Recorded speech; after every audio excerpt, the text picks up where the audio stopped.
Quando ele falou em morte, quem falou isso foi um grande empresário brasileiro. Eu tive uma reunião com ele em 2012, acho que tu não estava na reunião, depois eu convidei ele para fazer uma palestra para todos os auditores do TCU em relação à governança corporativa, e ele falou essa palavra morte. A palavra morte, todos nós vamos morrer, né? Aliás, nós somos um grão de areia na ampulheta do tempo, né? Um grão de areia. A ampulheta está funcionando. Uns vão mais cedo, outros mais tarde. As empresas estão indo rapidamente diante da crise que estamos vivendo. Então, a palavra morte é no sentido de nós melhorar a governança, diminuir os riscos, avaliar riscos, colocar os instrumentos.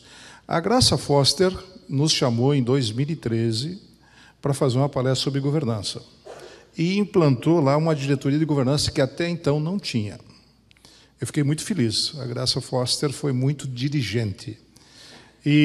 Mas, mesmo assim, a situação já estava bastante contaminada. Então, quem vai poder nos expor e nos explicar um pouco de todas essas mudanças e como pode a Petrobras se transformar numa empresa competitiva e viabilizar novamente o país a ter uma capacidade de evitar, por exemplo, essa grande confusão que não tem muito a ver com a Petrobras, mas tem tudo a ver com a Petrobras, que aconteceu dos caminhoneiros. Veja como é importante a Petrobras no processo.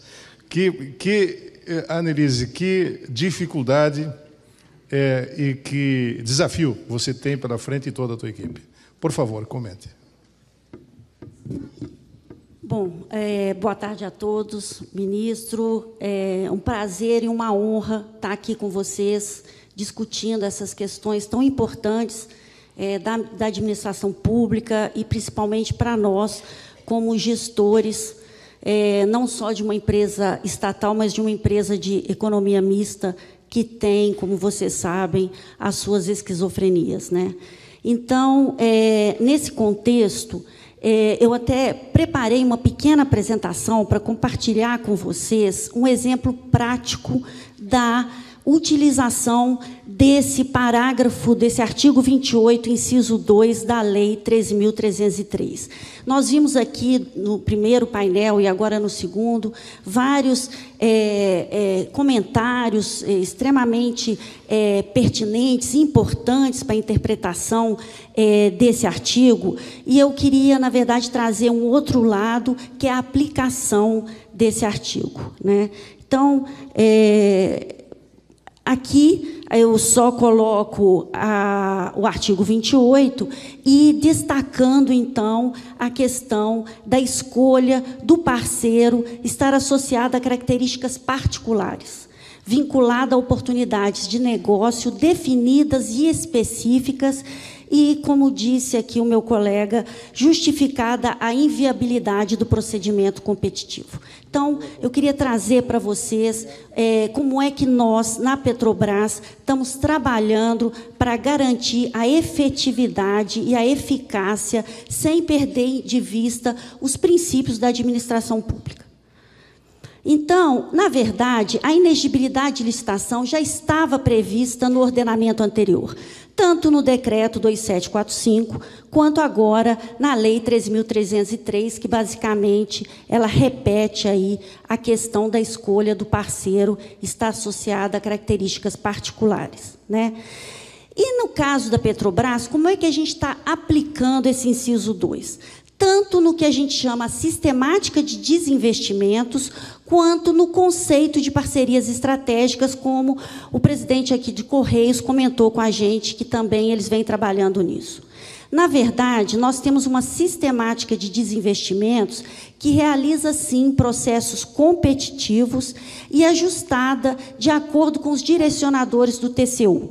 E, no final de 2016, nós tivemos aí uma série de reuniões com a equipe de auditores do TCU, que questionava a sistemática de desinvestimentos da Petrobras, e foram feitos uma série de avanços, e a nova sistemática foi aprovada no plenário do TCU, e ela está esse acórdão do TCU 442 de 2017, ele reconhece a adequação da sistemática e, na verdade, ele recomendou que a Casa Civil estudasse essa regulamentação. E aí, então, em novembro do ano passado, foi editado um decreto, o Decreto Presidencial 9.188, que estabelece regras de governança, como a gente vem falando aqui, transparências e boas práticas de mercado, para a adoção do regime especial de desinvestimentos de ativos pela Sociedade de Economista Mista Federais, né? Então, a nossa sistemática já está adaptada ao decreto e algumas situações, como relatado aqui, em que o processo competitivo, não apenas o processo licitatório, mas o processo competitivo, ele é impossível, é inexequível. E aí a gente vai comentar o conceito aí de parcerias estratégicas. Só para vocês terem uma ideia de como é que é a sistemática de desinvestimentos dentro da Petrobras, ela passa por uma série de portões de aprovação e vários desses momentos a gente vai à diretoria executiva e ao conselho de administração da empresa solicitar aprovações para passagem desses portões. Qualquer oportunidade de negócio que para desinvestimento, a oportunidade ela é divulgada de forma pública, né, no site da Petrobras e com critérios objetivos para a participação no processo competitivo. E esses portões, eles têm uma série de relatórios que são gerados, relatório de preparação do ativo, relatório de estruturação da transação. A gente faz fases que são conhecidas no mercado, que é fase não vinculante, fase vinculante. O mercado de M&A, de fusões e aquisições, ele é um mercado que tem uma experiência própria, e a gente buscou trazer essa experiência para dentro da sistemática, de acordo com as regras do TCU também. E, com essa governança, isso nos permite manter um processo competitivo, transparente e isonômico, né? Bom, agora, no caso das parcerias estratégicas, aí envolve um relacionamento mais profundo do que as parcerias tradicionais, né? Como foram comentados várias vezes aqui nos dois painéis, às vezes, uma parceria depende de um relacionamento amplo, de longo prazo, um escopo que inclui novas frentes de geração de valor. A seleção do parceiro, ela passa a ser crítica para o processo de parceria.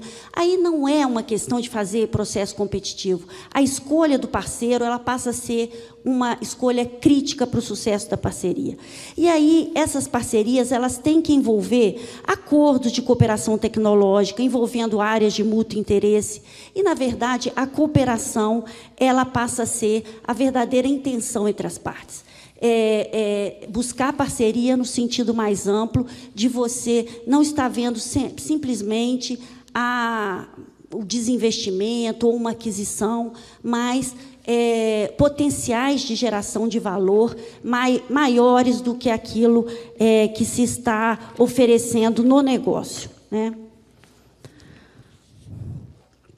Bom, aí tem uma série de motivações que a gente busca trazer nessas parcerias, que envolvem conhecimento, compartilhamento de risco, a questão financeira, obviamente, que foi comentada aqui, nos consórcios para fazer participar dos leilões de exploração e produção, a sustentabilidade da empresa e o aumento de valor para a Petrobras, no caso, através dessas parcerias estratégicas, não é simplesmente um farm-out, é você trazendo um parceiro para dentro de um campo ou para dentro de uma empresa controlada pela Petrobras ou do espectro de segmentos que a Petrobras atua, mas que isso envolve, eventualmente, um pagamento antecipado, um fluxo de caixa e a antecipação desse fluxo. Mas tem também uma adição de valor, e essa adição de valor ela tem que estar comprovada, elas têm que estar bem justificadas e têm que passar por uma governança robusta, né? Então, aqui, a gente comenta as frentes de valor que, para a Petrobras, podem gerar potenciais benefícios e o efeito escala dessas parcerias que ampliam e potencializam esses ganhos, né? Então, a negociação direta aí passa a ser uma consequência natural, porque a singularidade ela é tipicamente configurada por uma conjunção de diferentes fatores, onde, baseados aí numa visão de longo prazo, numa confiança mútua, numa vantagem para a gestão do ativo. E aí, a seleção do parceiro, a gente procura seguir critérios objetivos para selecionar parceiros estratégicos baseados em track record de parcerias que já tenham feito com a Petrobras, capital, né, financeiro, no caso, e apetite para investir em conjunto, cultura alinhada, uma relevância global e expertise no segmento, né? A gente traz aqui também uma posição do TCU de 2013 sobre o conceito de singularidade, que não está, de certa forma, vinculado à ideia de unicidade, mas, sim, de complexidade e especificidade. E aqui, no caso, a governança de uma parceria estratégica, que, apesar de ser realizada através de negociação direta, ela também passa por uma governança robusta, uma série de portões e aprovações internas, e, como a gente comentou aqui, a quantidade de comitês, de pareceres, a área nossa, como o ministro comentou, a nova diretoria de compliance da Petrobras, que tem que dar um parecer favorável sobre esses processos, envolve comitê técnico estatutário. Hoje, a diretoria da empresa ela não recebe nenhum documento de aprovação que seja enviado por um único... Aproveitando, já que tu estava numa exposição mais ampla, e eu estou permitindo, porque tu estás trazendo aqui, como você, uma porta de entrada, né? Tu está trazendo alguns critérios, é importante até para o Marçal e os demais, a Rafaela e o Silvio, analisar. Eu queria te fazer uma pergunta, e pedindo já para você encerrar. Como evitar o direcionamento? Isso aí realmente melhorou a questão de direcionar? Porque naqueles 200 bilhões que eu citei, ali que aconteceu a carta convite, eram 3 convidados, e havia, com certeza, um grande direcionamento. Eu queria que você comentasse isso e já encerrasse, para mim poder oportunizar um debate, e aí se torna mais dinâmica a exposição de todos. Certo. Bom, certamente, depois de todo esse processo que houve na Petrobras, com a questão aí da identificação de malfeitos e problemas de corrupção associados, como você bem disse, aí, a processos que, eventualmente, pudessem levar a decisões erradas, estava muito ligado também a uma governança pouco robusta de aprovação desses processos, né? Então, muitas vezes, alguns desses processos eram decididos em comitês relativamente pequenos, levados para aprovação por um único gestor e aprovados, eventualmente, por um único diretor. Isso acabou, né, na verdade. Então, os processos de aprovação são muito mais robustos. Várias áreas corporativas têm que dar pareceres. Você passa por instâncias de aprovação, onde esse comitê técnico estatutário ele é formado por gerentes executivos de várias áreas, que, quando se sentam nesse comitê técnico, eles respondem estatutariamente, assim como a diretoria e o conselho, e os documentos encaminhados para a deliberação, eles são muito mais robustos. Cada um desses processos, na verdade, eles contêm aí uma série de anexos e pareceres que fazem com que a governança, então, tenha ficado muito mais, digamos assim, blindado mais a companhia desses efeitos. Eu não diria que isso acontece por uma simples questão de estar dentro de uma determinada lei ou de um decreto, como, né, o 2745 ou o 8666. Hoje, a gente viu no painel anterior que vários malfeitos aconteceram em várias estatais que estavam dentro da 8666. Então, não é simplesmente uma lei que vai fazer isso, são as pessoas, é a gestão, é a conformidade, são critérios. Mas aí é claro que é necessário os mecanismos da governança, porque se você não monitora e avalia e tu deixa as coisas acontecer de forma aleatória, fatalmente vai acontecer desvio e fraudes. Exatamente. Agradeço muito a sua exposição. Vemos que a Petrobras está avançando e é importante para o Brasil. Eu queria fazer uma outra questão, começar com o Marçal Juste Filho, que é um homem de grande experiência, mas também ouvir os demais. É sobre um item que envolve joint venture, ou seja, alguém monta uma joint venture e passa a ter uma prestação de serviço diretamente sem realizar a licitação. Como é a sua visão em relação à lei, doutor Marçal? É uma burla? Eu gostaria que o senhor comentasse rapidamente, até para as pessoas ficarem mais esclarecidas. A cobra, por exemplo, a cobra nós fiscalizamos, a cobra do Banco do Brasil, né? Ou trabalha com o Banco do Brasil. Eu não sei se é uma joint venture, eu não tenho essa convicção. Não sei se a equipe nossa aqui sabe se é uma joint venture. Não é, né? Ela deve ter joint ventures diversas, mas ela é uma empresa estatal que presta serviço para o banco, né, e para outros. O senhor pode comentar? Sim. O que eu observo é que, se as hipóteses do artigo 28 fossem de inexigibilidade de licitação, o artigo 28 não teria motivo para existir, porque já existe um artigo 30 na lei que fala de inviabilidade de competição. Portanto, essa questão. É possível algum tipo de contratação com o perfil apontado pelo ministro Nardes?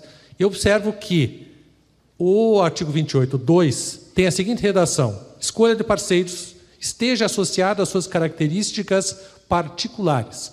Característica particular do parceiro vai ser o objeto singular da Lei 13.303. Ou seja, o próprio Tribunal de Contas vai a cada instante dizer, mas espera aí, qual é a característica particular? Ou seja, qual é o traço que individualiza a situação concreta desse sujeito para poder executar um determinado e específico objeto?